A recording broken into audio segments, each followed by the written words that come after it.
This tactic helped me win a game against Bayern. As you can see, I just told them that I'm proud of them. We're going to leave the match. And now I'm going to show you exactly what I have done in this tactic. I'm going to tell you what my thought process was when it comes to deciding what kind of tactic I'm trying to do. Because as you can see, if you're looking at the games, right? We started the season, forget about the friendlies, with one, two, three, four, 5 games, right? We only lost one to Heidenheim last game, and then I was like, okay, like we shouldn't be losing to this team. What's going on with my tactic? Why are we not convincing? Because if you look at this game, we should have crushed them. 2-1 is not enough. 1v1 here, I mean, this was an even game, so that makes sense. We turned the game around. We had a comeback against Augsburg outside. I mean, at home, actually. But at the end of the day, we're not convincing, and I think this was convincing. I'll take 2-1 win against Bayern Munich with a brand new tactic over a 2-1 win against Augsburg with a tactic that I thought was good. So let's go into the tactic section, and I'll also tell you what kind of profile players you need. I mean, what would help you, what can actually hurt you in the future. So this is the tactic shape. As you can see, it's a 3-6-1 wide. As you can see over here, we're playing positive. My thought process was I needed to have, well, first of all, let's just start with the fact that I have really good center backs, right? So I needed to play with those. I also have really good right and left back that can play on the attacking side as well. So I was like, okay, how can I take this and turn it into a strength? So this is what I did. So in terms of your center backs, I have two advanced center backs, which if you guys don't know, their job is to move to the defensive midfielder, as you can see in that little animation right here. You basically, what happens is when you are on the ball, you have 3 players playing right here. Basically, you have 3 CDMs, right?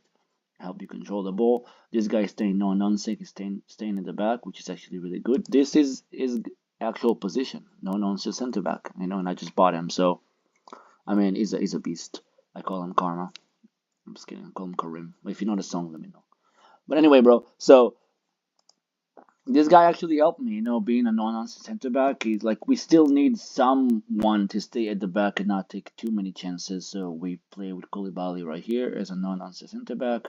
And then we have 2 advanced center backs who are being told to stay wide and dribble less. This guy is on the default, as you guys can see. Goalkeeper on the default as well. If you want to pause the video while I do that, feel free to do so. Deep line playmaker right here is Arnold. We're actually going to go to the auto position and explain everything as well, so don't worry about that. Nothing crazy, nothing major happens. If you're playing against a team that attacks you a lot, you can also tell them to play more direct passes to try to catch people off guard, but you know, against Bayern, I didn't want to take too many risks, so I didn't choose anything.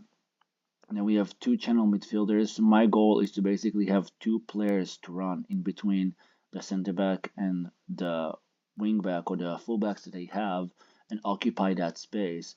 Whereas if the center back chooses to follow my player who's running from behind, is leaving the gaps for this center forward over here, and the same for the left side. So we're basically creating overloads in areas where the defenders are not usually used to see overloads. So this is good.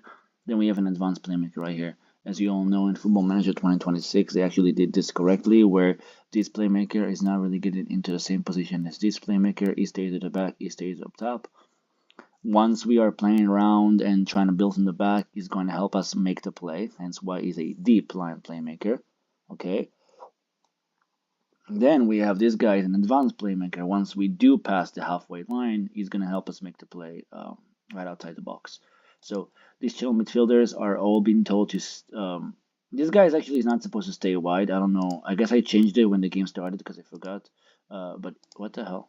Okay, I guess there's a glitch. But anyway, he's supposed to be like moving into the channels just like these guys. So they're both having the same instructions. Just my game is glitching right now.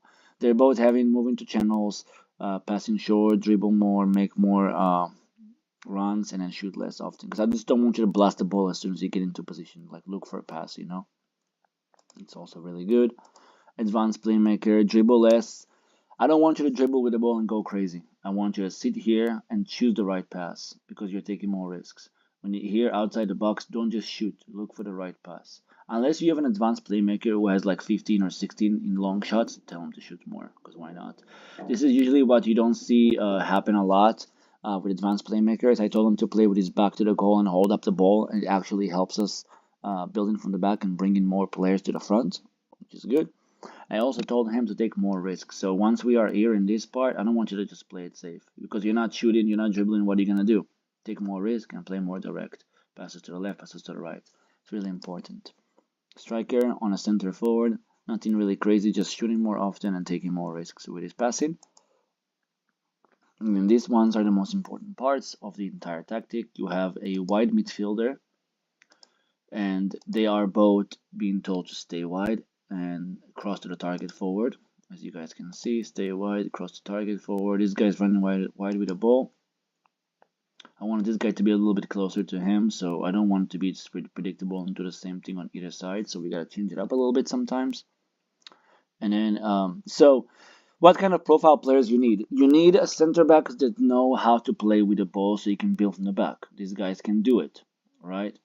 And you need right backs that basically know how to attack. Killian Fisher knows how to attack. He's fast. He has pretty good, decent dribble, decent crossing. Everybody knows Killian Fisher. And then Lucas Ulrich. This guy's a beast. I call him Karma. I said it before. I'm gonna say it again.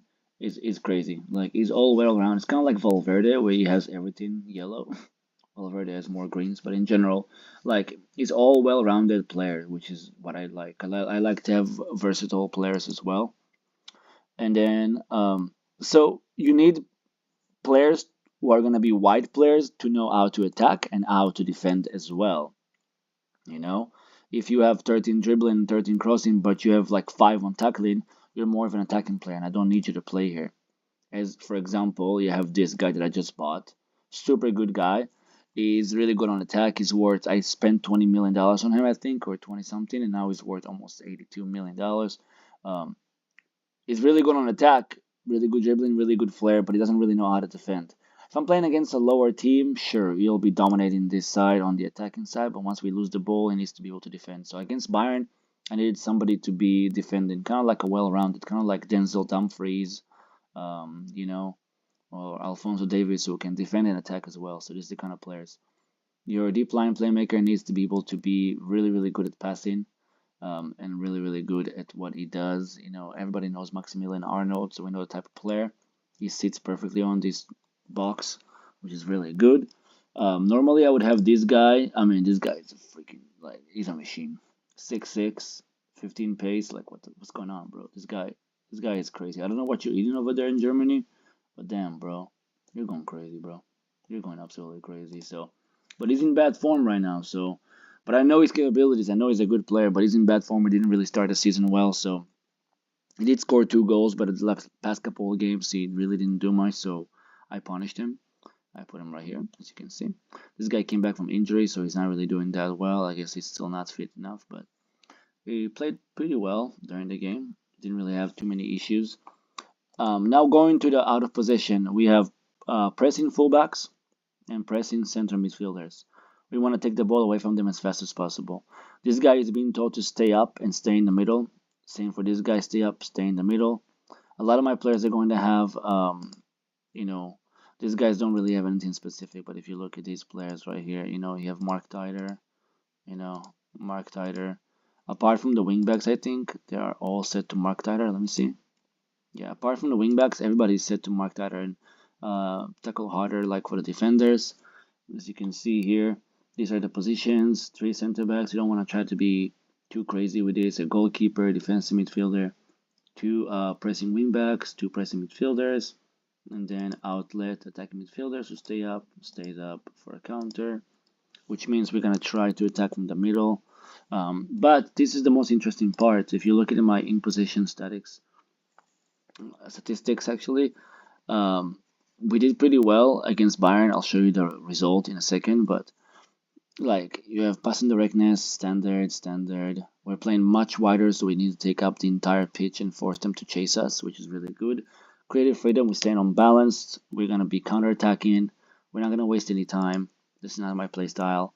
Balance, shot from distance. Do not focus on it, but also don't discourage yourself from shooting if you get a chance. Same for patience. Usually you see people focus either on early crosses or working ball into the box.